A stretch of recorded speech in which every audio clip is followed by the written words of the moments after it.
आज हम पढ़ेंगे क्लास 12 का एक topic sexual reproduction in the flowering plants. इसमें हम लोग क्या देखेंगे, फ्लावरिंग प्लांट्स की मॉर्फोलॉजी के बारे में, उनके स्ट्रक्चर के बारे में, और फ्लावरिंग प्लांट्स के अंदर जो सेक्सुअल रिप्रोडक्शन की प्रोसेस होती है उस प्रोसेस के बारे में। तो morphology, structure and the process of sexual reproduction in the flowering plants. सबसे पहले आते हैं इंट्रोडक्शन पे।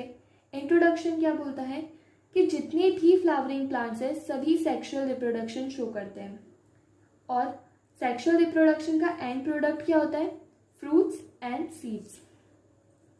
अब एक बायोलॉजिस्ट के हिसाब से अगर हम देखें तो बायोलॉजिस्ट के हिसाब से फ्लावर क्या है। एक बायोलॉजिस्ट के हिसाब से फ्लावर जो है वो मॉर्फोलॉजिकल एंड एम्ब्रियोलॉजिकल मार्वल है। ठीक है, मॉर्फोलॉजिकली बहुत सुंदर दिखता है फ्लावर, इसीलिए मॉर्फोलॉजिकल एंड एम्ब्रियोलॉजिकल किस तरीके से वो हम आगे देखेंगे।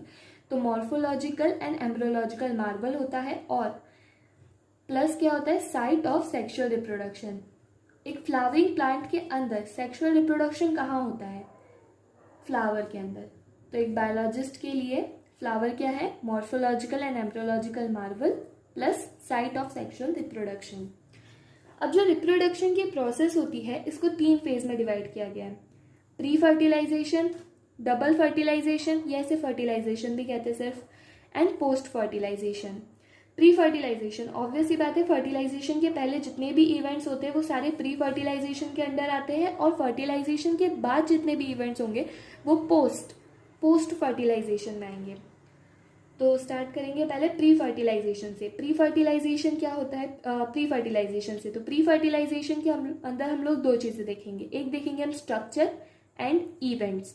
ठीक है, स्ट्रक्चर मतलब उसमें हम लोग क्या देखेंगे, जो मेल रिप्रोडक्टिव स्ट्रक्चर है और जो फीमेल रिप्रोडक्टिव स्ट्रक्चर है उसके बारे में पढ़ेंगे। एंड देन इवेंट्स की मतलब फर्टिलाइजेशन से पहले क्या क्या इवेंट्स होते हैं। तो several hormonal and the structural changes are initiated which lead to the differentiation and further development of the floral प्रीमोडियम।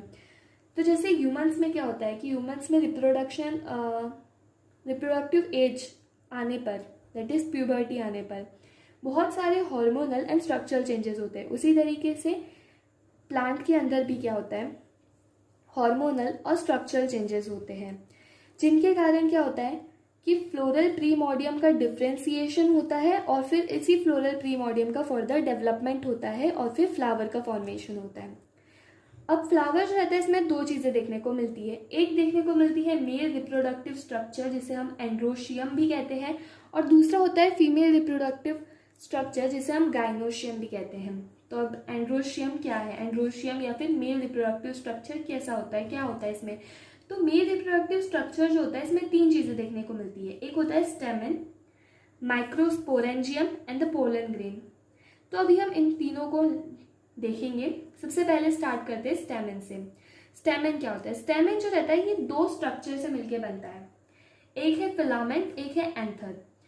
Filament क्या होता है, फिलामेंट जो है वो एक लॉन्ग और स्लेंडर स्टॉक है, ये दिख रही है, ये है पूरा हमारा एक स्टेमन। तो ये जो स्टेमन है इसमें हमको दिख रही है एक लॉन्ग और स्लेंडर स्टॉक, यही है फिलामेंट।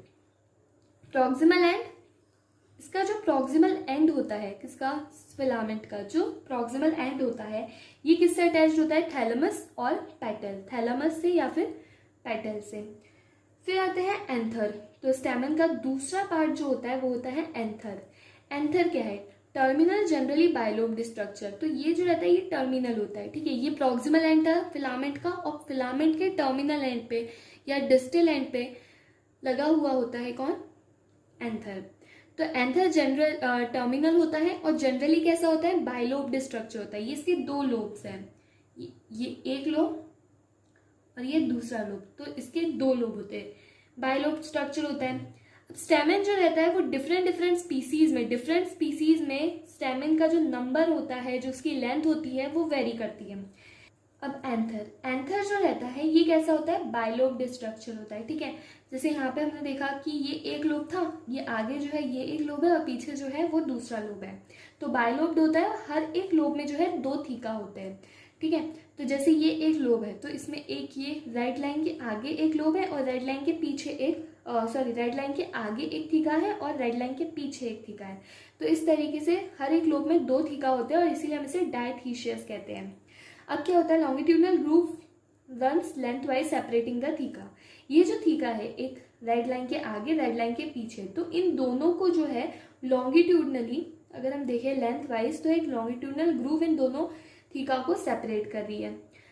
अब ये जो एंथर होता है, ये एंथर कैसा होता है, 4 साइडेड या टेट्रागोनल स्ट्रक्चर होता है। तो ये है इसका ट्रांसवर्स सेक्शन एंथर का।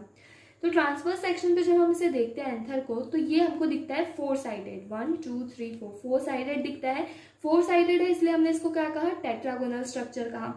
4 microsporangia at the corners, 2 in each lobe, और हर एक कॉर्नर्स पे 4 कॉर्नर थे, तो हर एक कॉर्नर पे एक माइक्रोस्पोरेंजिया प्रेजेंट होता है और एक लोब में, और इस तरीके से फिर एक लोब में कितने हो गए, 2 माइक्रोस्पोरेंजिया प्रेजेंट हो गए।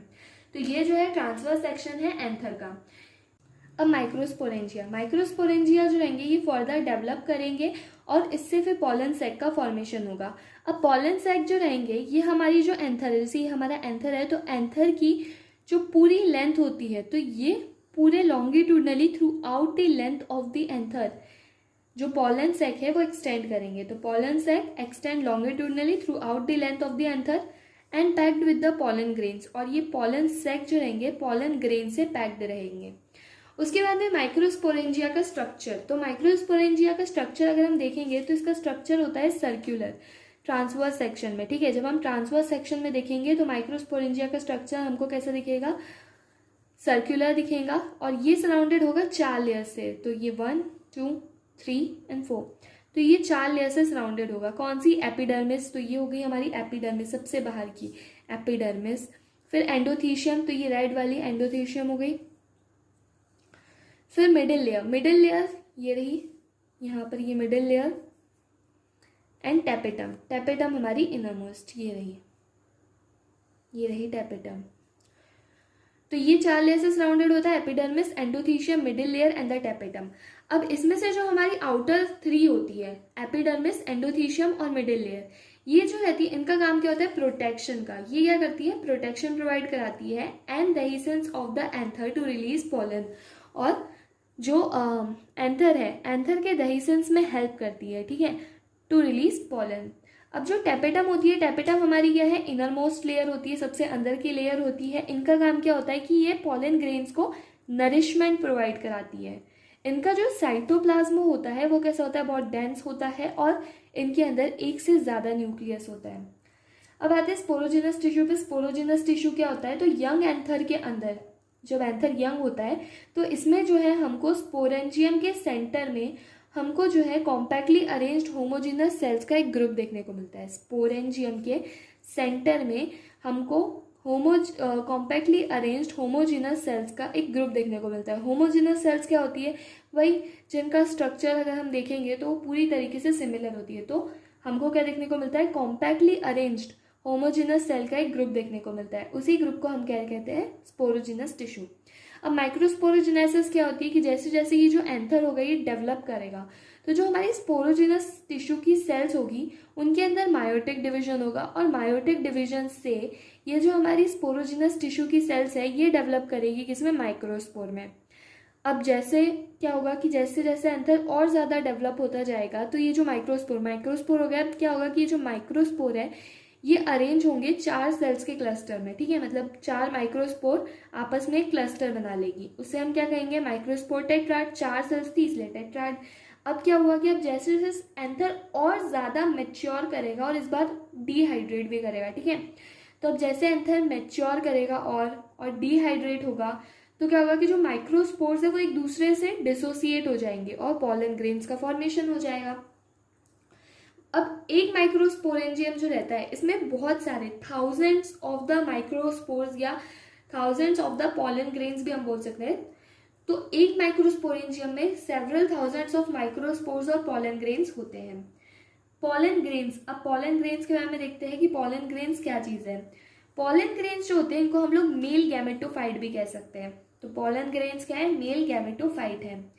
अब डिफरेंट स्पीसीज के अंदर हमको पॉलन ग्रेन्स की variety of size, shape, colour and design देखने को मिलती है। मतलब डिफरेंट स्पीसीज के अंदर पॉलन ग्रेन की जो साइज होगी, शेप, कलर, डिजाइन, ये सब अलग अलग होंगे। Variety of size, shape, colour, design देखने को मिलेंगे। जनरली क्या होता है, जनरली पॉलन ग्रेन स्फेरिकल होता है 25 to 50 माइक्रोमीटर डायमीटर के साथ।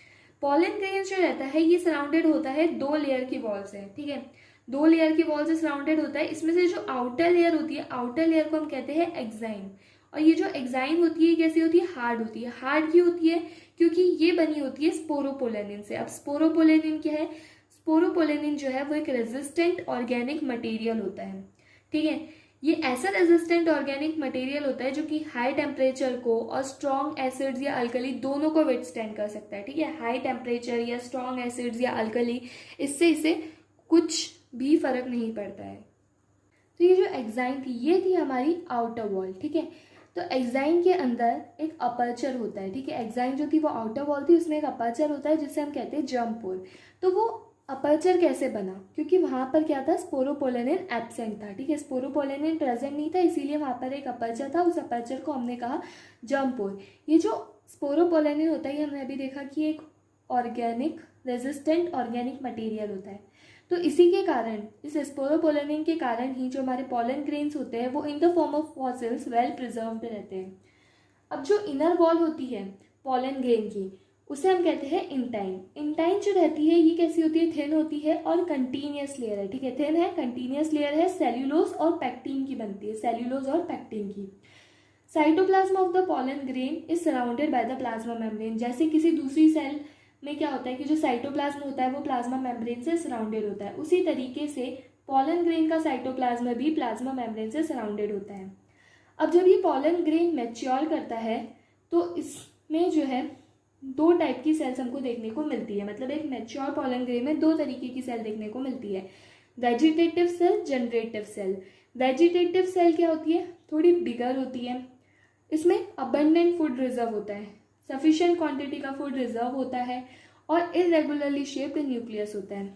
वेरस जो जनरेटिव सेल होती है ये स्मॉल होती है, ये वेजिटेटिव सेल के साइटोप्लाज्म में फ्लोट करती है। जनरेटिव सेल जो रहती है वो हमारी कैसी होती है, स्पिंडल शेप की होती है और इसमें डेंस साइटोप्लाज्म होता है और एक ही न्यूक्लियस होता है, ठीक है। स्मॉल होती है, वेजिटेटिव सेल के साइटोप्लाज्म में फ्लोट करती है, स्पिंडल शेप की होती है, डेंस साइटोप्लाज्म होता है और एक ही न्यूक्लियस होता है। अब जो हमारे 60% ऑफ द एंजियोस्पर्म्स होते हैं उनके अंदर क्या होता है कि जो पॉलन ग्रेन है ये 2 सेल्ड स्टेज में शेड हो जाते हैं। 2 सेल्ड स्टेज मतलब क्या कि जो पॉलन ग्रेन्स होते हैं उनमें 2 सेल होती है, वेजिटेटिव सेल और एक generative cell. Well 40% remaining 40% of the angiosperm जो रहते हैं उसमें क्या होता है कि जो जनरेटिव सेल होती है ये वाली, तो जो जनरेटिव सेल होती है स्मॉल सेल, उसमें माइटोटिक डिवीजन होता है। उस माइटोटिक डिवीजन से एक जनरेटिव सेल 2 मेल गैमेट्स में कन्वर्ट होती है, ठीक है, और फिर पॉलन ग्रेन्स शेड होते हैं। तो इस तरीके से रिमेनिंग 40% ऑफ द एंजियोस्पर्म्स में जो पॉलन ग्रेन्स है वो 3 सेल्ड स्टेज में शेड होते हैं। 3 सेल्ड कैसे कि एक वेजिटेटिव सेल और जो जनरेटिव सेल थी वो 2 मेल गैमेट्स में डिवाइड हो गई, तो इस तरीके से 2 मेल गैमेट, तो एक वेजिटेटिव सेल और 2 मेल गैमेट्स 3 सेल स्टेज में शेड होती है। फिर आता है कि बहुत सारी स्पीसीज के जो पॉलन ग्रेन्स होते हैं उनसे सीवियर एलर्जीज भी कॉज हो सकती है, कुछ के कारण ब्रोंकियल प्रॉब्लम्स भी कॉज हो सकती है। अगर इन ब्रोंकियल प्रॉब्लम्स को जल्दी ट्रीट नहीं किया तो इवन क्रॉनिक रेस्पिरेटरी डिसऑर्डर में भी वो बदल सकती है, ठीक है। क्रॉनिक रेस्पिरेटरी डिसऑर्डर, क्रॉनिक लंबे समय तक रेस्पिरेटरी डिसऑर्डर जैसे कि एस्थमा या ब्रोंकाइटिस भी हो सकता है। अब इसका एक एग्जांपल हम देखते हैं पार्थेनियम या कैरेट ग्रास। तो पार्थेनियम या कैरेट ग्रास जो है ये इम्पोर्टेड वीट के साथ इंडिया आई थी, ठीक है, और ये क्या करती है, ये पॉलन एलर्जीज कॉज कराती है। कौन, पार्थेनियम और कैरेट ग्रास। तो ये उन स्पीसीज का एग्जाम्पल हो गया जिनके पॉलन ग्रेन से एलर्जीज कॉज होती है। फिर पॉलन ग्रेन्स, कुछ स्पीसीज के जो पॉलन ग्रेन्स होते हैं वो न्यूट्रिएंट्स में भी अच्छे खासे रिच होते हैं, ठीक है। पॉलन ग्रेन्स न्यूट्रिएंट्स में भी बहुत रिच होते हैं। पॉलन ग्रेन्स की टैबलेट्स भी मिलती है पॉलन टैबलेट्स के नाम से, और इनको जो है बहुत लोग as a food supplement use करते हैं। अगर पॉलन ग्रेन का कंजप्शन किया जाए तो इससे जो है एथलीट्स और रेस हॉर्सेस की परफॉर्मेंस भी काफ़ी हद तक इंक्रीज होती है, ठीक है। तो पॉलन ग्रेन के कंजप्शन से एथलीट्स और रेस हॉर्सेस की परफॉर्मेंस भी इंक्रीज होती है। तो अब अगर हम चाहते हैं कि फर्टिलाइजेशन हो तो उसके लिए क्या होता है कि जो पॉलन ग्रेन शेड हुए इससे पहले कि वो उनकी वाइबिलिटी लूज़ करे वो पॉलन ग्रेन स्टिग्मा पे लैंड हो जाने चाहिए, ठीक है। तो इससे पहले कि जो पॉलन ग्रेन अपनी वाइबिलिटी लूज़ करे, ये जो शेडेड पॉलन ग्रेन है इन्होंने जो है स्टिग्मा पे लैंड कर लेना चाहिए फॉर फर्टिलाइजेशन टू अकर। अब वाइबिलिटी जो रहती है वो डिफरेंट स्पीसीज़ के पॉलन ग्रेन्स की डिफरेंट होती है, ठीक है, वेरिएबल होती है। और ये जो रहती है थोड़ी बहुत डिपेंड करती है, मतलब मेनली तो स्पीसीज़ पर डिपेंड करती है कि कौन के किस तरीके की स्पीसीज़ है, किस तरीके की स्पीसीज़ के पॉलन ग्रेन है। बट मेनली ये थोड़ा बहुत जो है टेम्परेचर पे और ह्यूमिडिटी पर भी डिपेंड करती है। अब जैसे कि एग्जांपल हम लेते हैं, जैसे सीरियल्स है, सीरियल्स जैसे कि राइस और वीट, ठीक है। तो राइस और वीट के जो पॉलन ग्रेन्स होते हैं इनकी वाइबिलिटी जो रहती है वो 30 मिनट के अंदर अंदर ही खत्म हो जाती है। वाइल जो रोसेसी, लेगुमिनोसी और सोलेनेसी, रोसेसी, लेगुमिनेसी और सोलेनेसी फैमिली के मेंबर्स होते हैं, उनके जो पॉलन ग्रेन्स होते हैं वो फॉर मंथ्स वाइबल रहते हैं, ठीक है। और लार्ज नंबर ऑफ स्पीसीज़ के जो पॉलन ग्रेन्स होते हैं इनको तो हम लोग सालों तक स्टोर भी कर सकते हैं। Large number of the species के पॉलन ग्रेन्स को हम लोग लार्ज ईयर्स तक स्टोर भी कर सकते हैं, ठीक है। कहाँ स्टोर करेंगे? In the liquid nitrogen eight -196 degree Celsius, liquid nitrogen पे एट -196 डिग्री सेल्सियस। तो इसको हम स्टोर करते हैं, तो कहाँ करते हैं स्टोर? पॉलन बैंक्स में स्टोर करते हैं।